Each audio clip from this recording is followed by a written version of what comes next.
কর্ণওয়ালা YouTube চ্যানেলের পক্ষ থেকে সবাইকে অসংখ্য ধন্যবাদ। আশা করি তোমরা সবাই ভালো আছো। আজকে আমরা আলোচনা করব বুদ্ধির জ্ঞানমূলক তত্ত্ব, কগনিটিভ থিওরি অফ ইন্টেলিজেন্স, দ্বিতীয় থিওরি, স্টার্নবার্গের তথ্য প্রক্রিয়াকরণ তত্ত্ব বা ইনফরমেশন প্রসেসিং থিওরি। আমরা তাহলে আমরা কি যে শুরু করে দিয়েছি, আমরা করছি জ্ঞানমূলক তত্ত্বগুলি আলোচনা করতেছি কগনিটিভ থিওরি।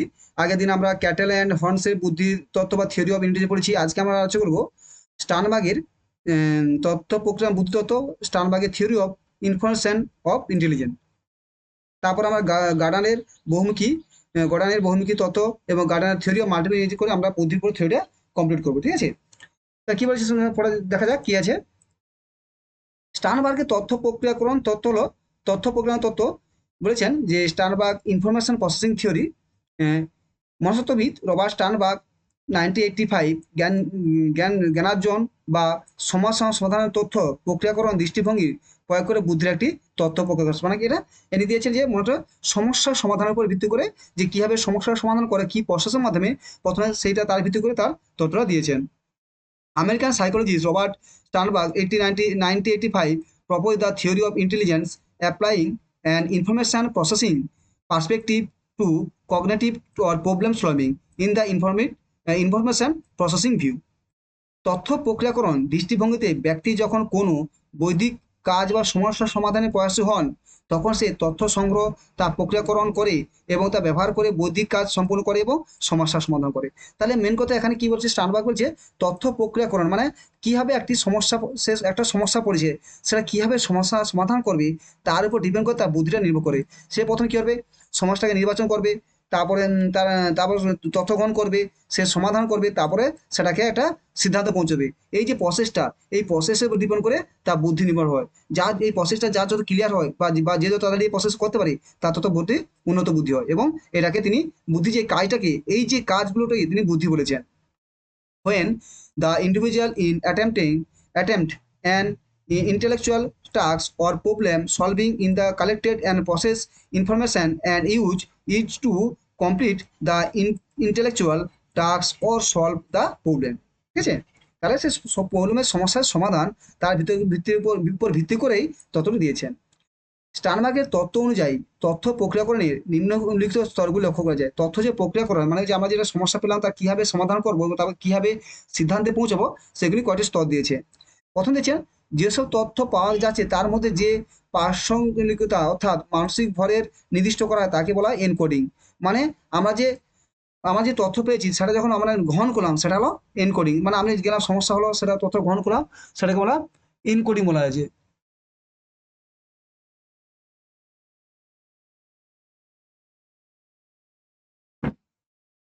দ্বিতীয় বলছো প্রয়োজনীয় তথ্য সিদ্ধান্ত ইনফারিং, মানে তথ্য গ্রহণ করলাম, সেখান থেকে সিদ্ধান্ত গ্রহণ করলাম, মানে সব স্টেপ বাই স্টেপ। তৃতীয় হলো পূর্ব পরিস্থিতি বা এবং বর্তমান পরিস্থিতির মধ্যে সম্পর্ক স্থাপন বা ম্যাপিং করা। তাহলে প্রথম ছিল এনকোডিং বা তথ্য সংগ্রহ করা, তাকে সিদ্ধান্ত গ্রহণ করা এবং পূর্বে যেটা পেলাম, একটা আমার সমস্যা পেলাম, তার পূর্বে সেই সমস্যাটা কি, তার পূর্বে কি ছিল বা বর্তমানে কি, তার মধ্যে ম্যাপিং তৈরি করা, সম্পর্ক স্থাপন করা। সম্পর্কে ব্যাপারে গৃহীত সিদ্ধান্ত প্রয়োগ করা বা অ্যাপ্লিকেশন, এবং আমরা একটা সে সম্পর্ক দিলাম যারা সমস্যার সমাধান হচ্ছে, তার সমস্যার সমাধান আগে কি কারণ ছিল, বর্তমানে কি কারণ, তাদের মধ্যে যখন সম্পর্কের মধ্যে আমরা সিদ্ধান্ত নিতে পারবো, ম্যাপিং করবো, তখন আমরা অ্যাপ্লিকেশন নেবো। ঠিক আছে, সমস্যার সমাধানের যৌক্তিকতা বিচার করা, জাস্টিফিকেশন, বা সমস্যার সমাধানের জন্য যে আমার যে যৌক্তিকতা তা বিচার করতে হবে, যে হ্যাঁ এই সমস্যা সমাধান কি হবে, কতটা সমাজে জরুরি এবং সমস্যার সমাধানে কতটা ইফেক্ট করতেছে, সেই সম্পর্কে একটা ধারণা নিতে হবে। যুক্তিকতা মানে তার কতটা সর্বনিষ্ঠ সমাধানের পথে চিহ্নিত করা। তারপরে সর্বশ্রেষ্ঠভাবে আমরা যে কিভাবে সমাধান করবো তার পথটাকে চিহ্নিত করবে। এই যে প্রসেসিং, এটাই হচ্ছে বুদ্ধি বলেছেন।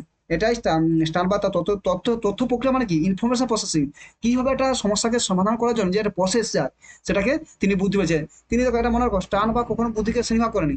যে এতজন আমরা বলেছি সবাই বুদ্ধিকে শ্রেণীভাগ করেছি, আগে যেমন আমরা বললাম ক্যাটালগ পড়েছিলাম যে তরল বুদ্ধি, ক্লাসগত বুদ্ধি, কিন্তু স্টার্নবার্গ এখানে বুদ্ধি বলেন। এখানে এই জন্য ইম্পর্টেন্ট, এটি অন্যভাবে দিয়েছে যে বুদ্ধি হচ্ছে সেটাই যেখানে একটা প্রসেসিং এর মাধ্যমে কোনো একটা কাজকে সমাধান করতে পারে, সেটাই হচ্ছে বুদ্ধি। সেইটাই হচ্ছে বুদ্ধি, যে প্রসেসটা করে সেটাই বুদ্ধি বলেছেন।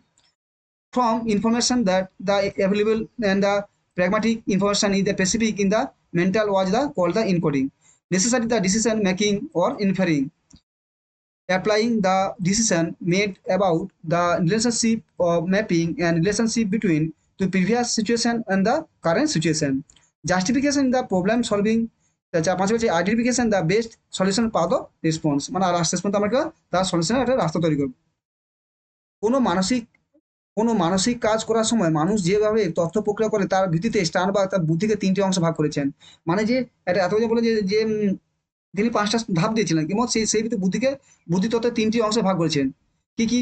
উপাদানগত তত্ত্ব, কম্পোনেন্টাল সাব থিওরি, পরীক্ষামূলক তত্ত্ব এক্সপেরিমেন্টাল থিওরি, বর্ণনামূলক তত্ত্ব বা কনস্ট্রাকচুয়াল থিওরি। এইটা ভালো করে মনে রাখবে, ঠিক আছে? এই তিনটা পরীক্ষা আছে যে বুদ্ধি যে তিনটি অংশ দিয়েছেন, তিনটি অংশ কি কি? উপাদানমূলক, কম্পোনেন্টাল সাব থিওরি, পরীক্ষামূলক এক্সপেরিমেন্টাল সাব থিওরি, বর্ণনা প্রাসঙ্গিক তত্ত্ব কনস্ট্রাকচুয়াল সাব থিওরি। মানে কি? কম্পোনেন্টাল মানে কোনো একটা যখন তৈরি করবে, কোনো একটা সমস্যা হচ্ছে, তার কি ধরনের উপাদান সেটা চিহ্নিত করা হবে, তারপর সেটাকে পরীক্ষা করা হবে এবং সেটাকে লাস্টে বর্ণনার মাধ্যমে সেটা উপস্থাপন করা হবে। এই তিনটি থিওরি তিনটি কি উপাদান দিয়েছে। এখানে শুনুন, এখানে কগনিটিভ মানে এগুলো সব মনের মধ্যে, ঠিক আছে? কগনিটিভ থিওরি, স্টানবার্গের এই তিনটা জিনিসটা ভালো করে মনে রাখো, ভালো করে, যে উপাদান তত্ত্ব, পরীক্ষামূলক তত্ত্ব এবং বর্ণনামূলক তত্ত্ব। কারণ এই তিনটার মধ্যে এই তিনটা স্টেপের উপর ভিত্তি করে তার থিওরি হয়েছে। আগে যেটা আমরা যে এটা বললাম, এটা যেটা বললাম যেটা প্রসেসিং, কিভাবে এটা প্রসেস করা হয়। আর এটা বলছে যে প্রসেস করতে যেগুলো সাহায্য করে, এই তিনটা উপাদান তত্ত্ব, কম্পোনেন্ট সাব থিওরি এবং পরীক্ষামূলক তত্ত্ব এক্সপেরিমেন্টাল সাব থিওরি এবং বর্ণনামূলক থিওরি, এই তিনটা আমরা তোমার থর্নডাইক স্টানবার্গের থিওরি থেকে জানতে পারি। Thank you. ভালো পড়াশোনা করো, আশা করি বুঝতে পারতে চাইবো। যদি কোনো সমস্যা হয় তা কমেন্টে জানাও। এবং ভালো করে পড়াশোনা, প্রাইমারি টেট ভালো আছে এবং ডিসেম্বরে হওয়ার সময় সত্যি আছে, এবং এখন যদি নোটিফিকেশন আসেনি তবুও ভালো করে পড়াশোনা করো।